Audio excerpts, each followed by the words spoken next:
La plateforme est constituée d'outils clés en fonction des métiers. Donc, on a les outils de développement comme du Power Apps, les outils Power Apps, Power BI, les outils Power Apps, Power Automate, les outils d'analyse de données pour les analystes de données comme du Power BI, les outils même toujours d'automatisation comme Power Visual Agent pour digitaliser beaucoup d'aspects opérationnels d'une entreprise.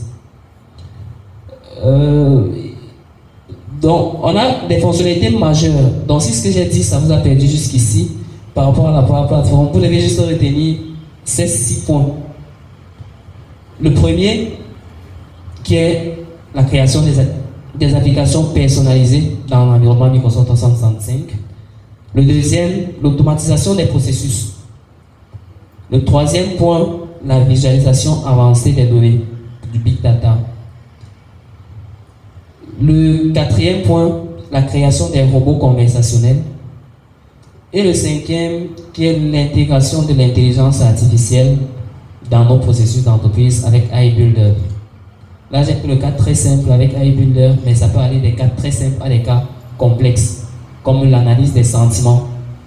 Si vous avez une application, votre propre application qui récolte les feedbacks utilisateurs, vous pouvez facilement mettre en place un modèle pour dire que ah, ça c'est un utilisateur content, ça c'est un utilisateur qui n'est pas content. Et derrière, performer, améliorer votre façon de travailler, votre façon de satisfaire vos clients. C'est un autre cas d'utilisation du AI Builder. On a aussi comme cinquième, je crois que c'est cinquième, bon, comme dernier point, Dataverse, qui est la base d'une entreprise, ces données, qui permet de conserver les données de l'entreprise de façon structurée dans un environnement où plusieurs formats sont supportés. C'est toujours bon jusqu'à là? Super. Donc, je vais vous faire une petite démonstration, une ou deux. J'ai préparé une démonstration et l'autre au cas où ça ne marche pas. Bon, je me rapproche de mon ordinateur. Ok.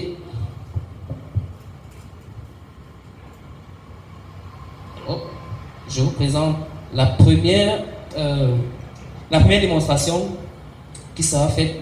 C'est une application de demande de sortie avec la Power Platform. Dans la Power Platform, on va utiliser deux outils principaux. Bon, deux outils principaux dans la Power Platform et un outil global dans Microsoft 365, SharePoint. Donc, l'outil sera l'application qui est mise en place, que je vais vous présenter.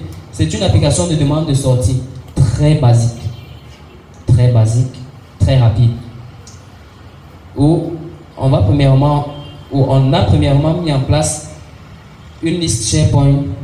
Vous aurez l'opportunité de voir, pour ceux qui ne connaissent pas SharePoint, une liste SharePoint qui va recueillir, qui va garder nos données. Cette fois-ci, on utilise SharePoint pour garder nos données, pas Dataverse. Et après, on va mettre en place, on a mis en place, vous verrez, un flux d'automatisation qui va demander au manager de l'employé de valider ou d'invalider son congé, sa sortie. Et un troisième qui sera, le troisième axe, la mise en place de l'application en elle-même, où l'employé pourra faire sa demande de sortie aisément. J'arrête le partage et je change d'onglet. Ok. Bon, allons-y dans l'autre. Pardon. Là, nous sommes sur un site SharePoint dans mon environnement de travail, mon environnement Microsoft 365. Dans ce site, on va, hop, je regarde, on va accéder, voilà,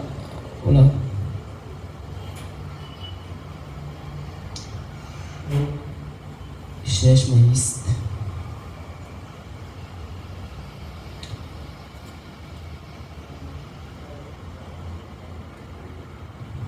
Ok, voilà.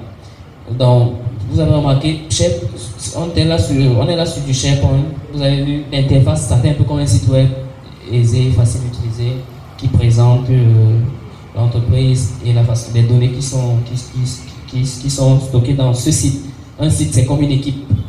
Là, c'est le site de communication. Mais là, ce n'est pas comme une équipe. C'est l'environnement global de communication de l'entreprise, selon la philosophie qui est mise en place. Dans ce site, on a la possibilité de créer des listes. Les listes sont clairement les listes où on liste des éléments. C'est tout. Donc, on a la liste de demandes de sortie qui a été mise en place, qui, en son sein, contient toutes les demandes de sortie qui ont été faites dans l'environnement. Là, on voit, il y en a deux. Demande de sortie, date et heure, bon, bref. Vous voyez un peu. Et le commentaire, on peut acheter des colonnes ou retirer des colonnes. C'est le concept de liste, comme sur SharePoint où on liste des données, comme sur Excel où on liste des données. Ça, c'était le premier axe, la liste. SharePoint. Regardons le deuxième aspect. Est-ce qu'il est ouvert? Ok, non, pas ceci. Le flux d'automatisation, on va l'ouvrir rapidement.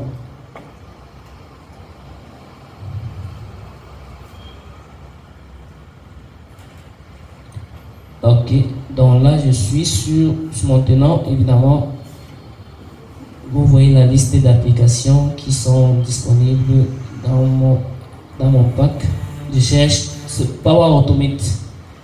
Power Automate qui est l'outil avec lequel on a mis l'automatisation qui envoie une demande de congé, qui envoie notre demande de congé au manager pour qu'il puisse valider.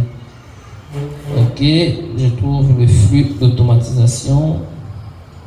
MyFlows. Ok. Oh. Je change d'environnement.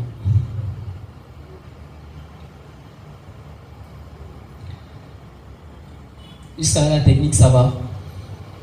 C'est pas compliqué. Ok, c'est ça l'idée. Donc, on a mis en place un flux Power Automate qui, chaque fois quand on ajoute un élément dans la liste que je vous ai présenté précédemment, chaque fois que ça veut dire fonctionnellement, ça veut dire chaque fois qu'on fait une demande de congé, le manager de la personne qui a fait la demande de congé est notifié de demande de sortie, est notifié de valider ou d'invalider le congé. Donc, si on regarde techniquement ce qui est fait derrière, ok, ce qui est fait derrière, c'est ceux qui sont un peu plus techniques pourront peut-être comprendre.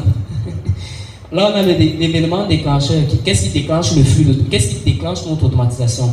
C'est quand un élément est créé dans la liste. When an item is created, alors on récupère le manager de l'employé, on envoie une demande d'approbation. Après, on vérifie si tout le monde qui est concerné par l'approbation a interagi avec l'approbation. On envoie le message à l'employé pour lui dire bravo, votre demande de sortie est approuvée ou bien votre demande de sortie est rejetée. Sans coder. Parce que là, on ne code rien.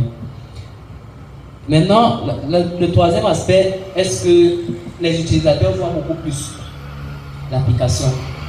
Ils ont cette application dans leur Teams, dans leur téléphone, ou bien dans leur Power Apps normalement, où ils interagissent. Donc là, je vais ignorer l'application avec du seul. Ok. On a ce qui est fait derrière côté application. On peut ajouter, non, et là avec du seul, je vais la modifier.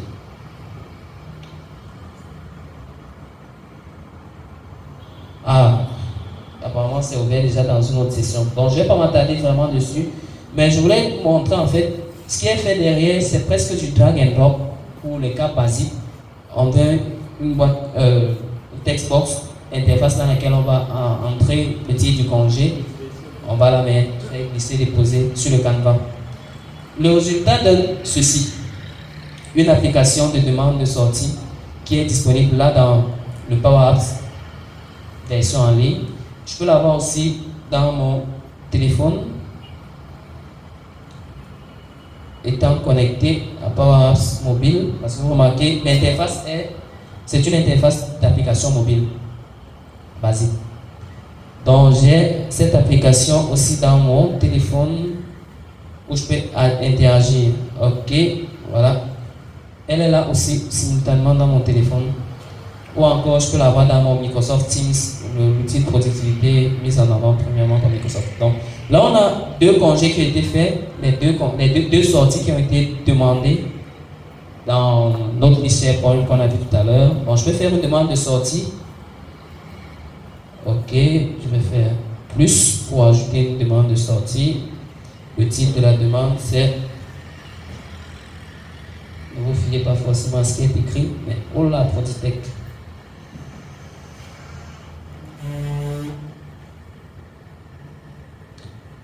Ou bien conférence Protitech. Je crois que ça fait plus de sens.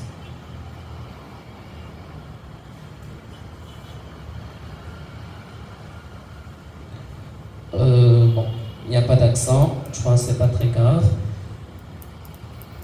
Oh, supposons que ce soit lundi le 18. Ok. Et à quelle heure? Je vais faire une demande pour quelle heure?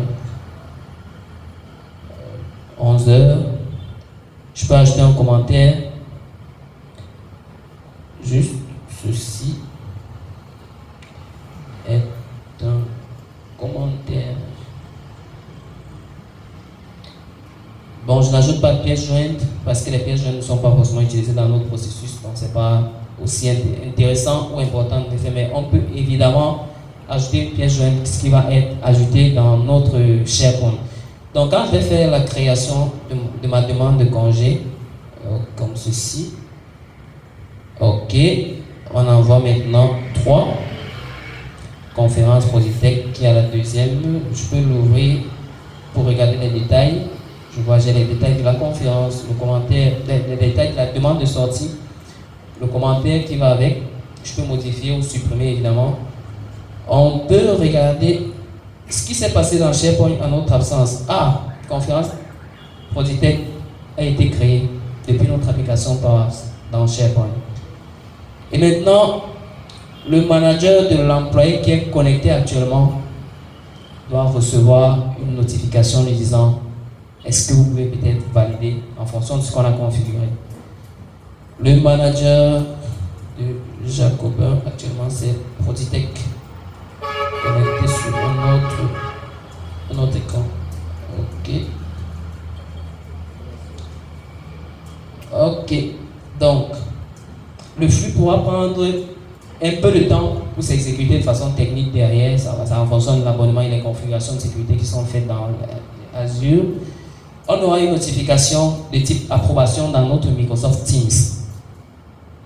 Dans Microsoft Teams, on peut voir une notification comme ceci. C'est un exemple qui a été fait avant la présentation. Donc là, voilà, la notification me disant quelqu'un a fait une demande de sortie. Qui? Jacobin.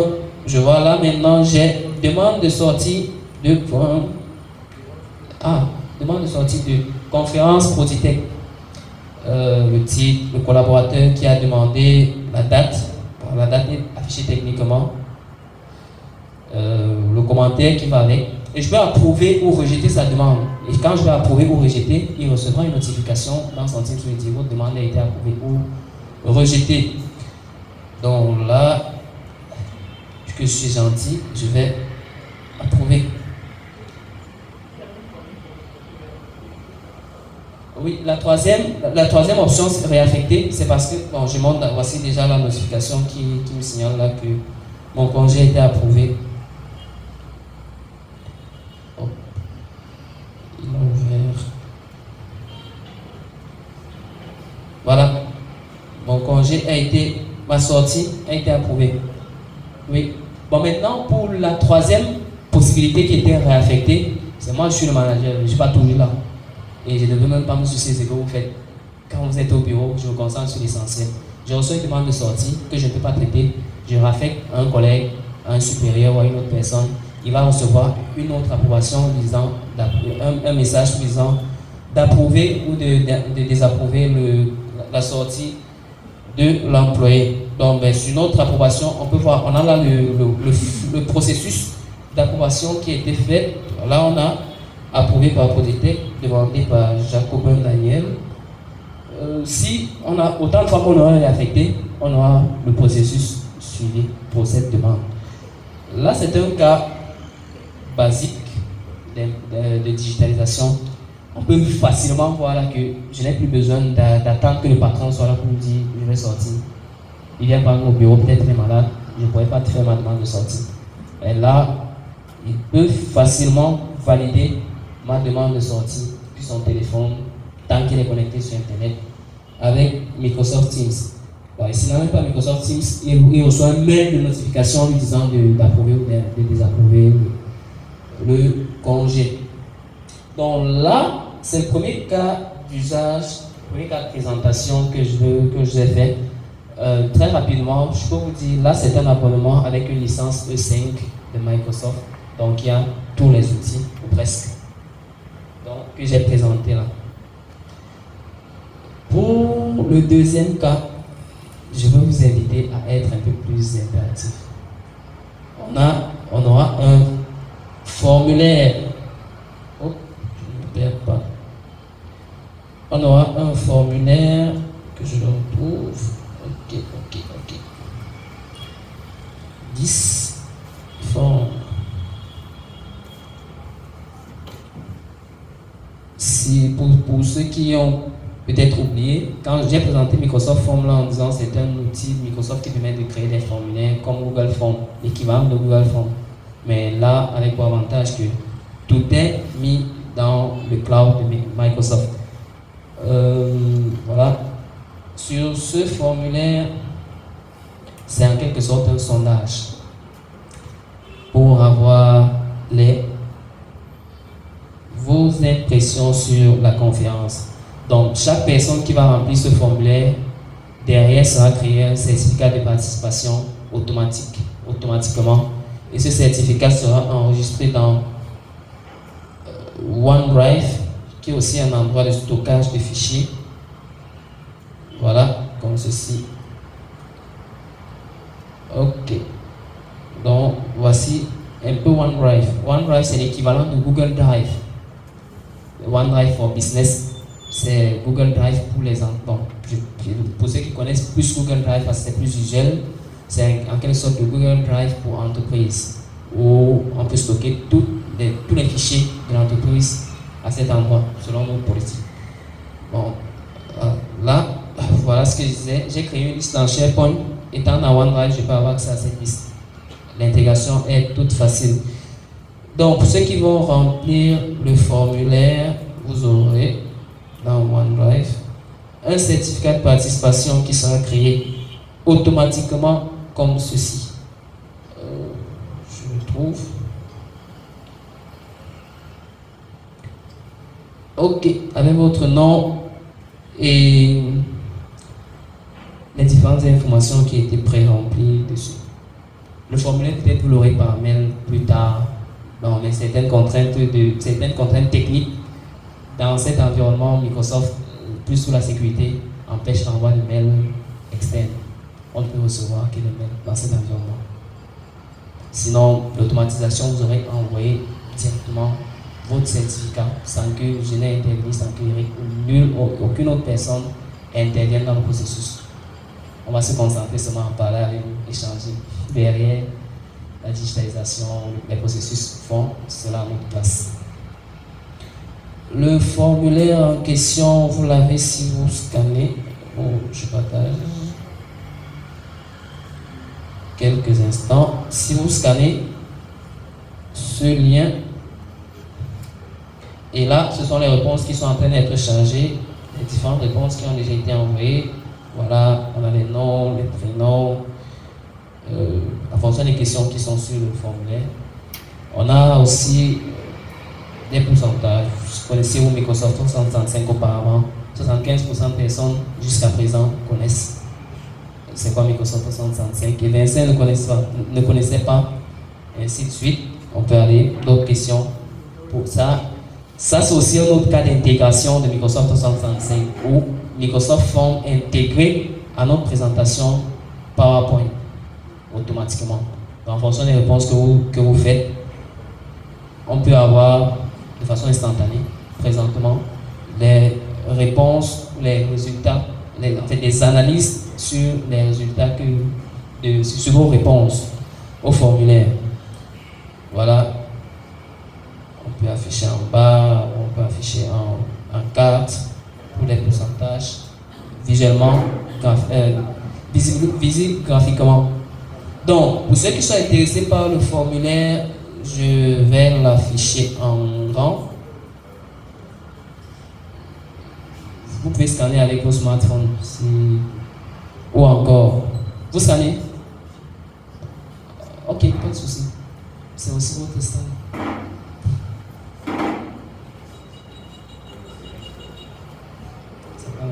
Ok. Donc, peut-être j'aimerais. Ok. Le temps que les quelques personnes qui sont là le fassent. Le lien, vous l'aurez peut-être plus tard. C'est bon?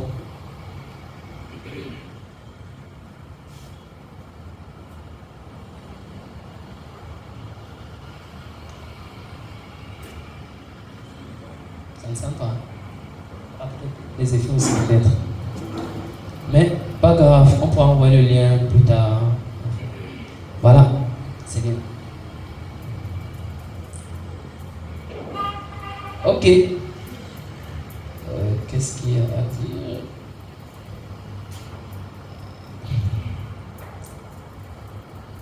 D'accord. Donc, je vous remercie grandement de m'avoir accordé l'oreille et votre temps. J'espère que je ne vous ai pas trop perdu une autre fois.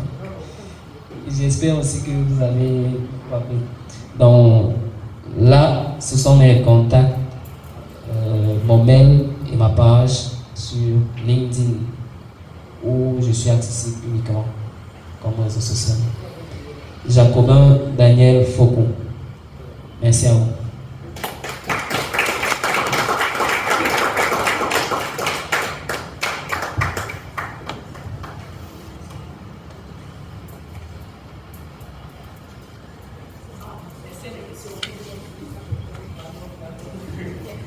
Il part avant de demander s'il y a des questions.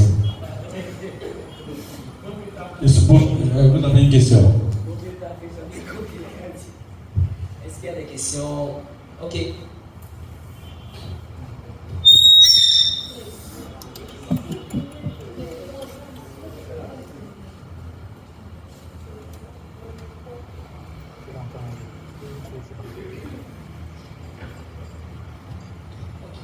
Bonsoir à tous.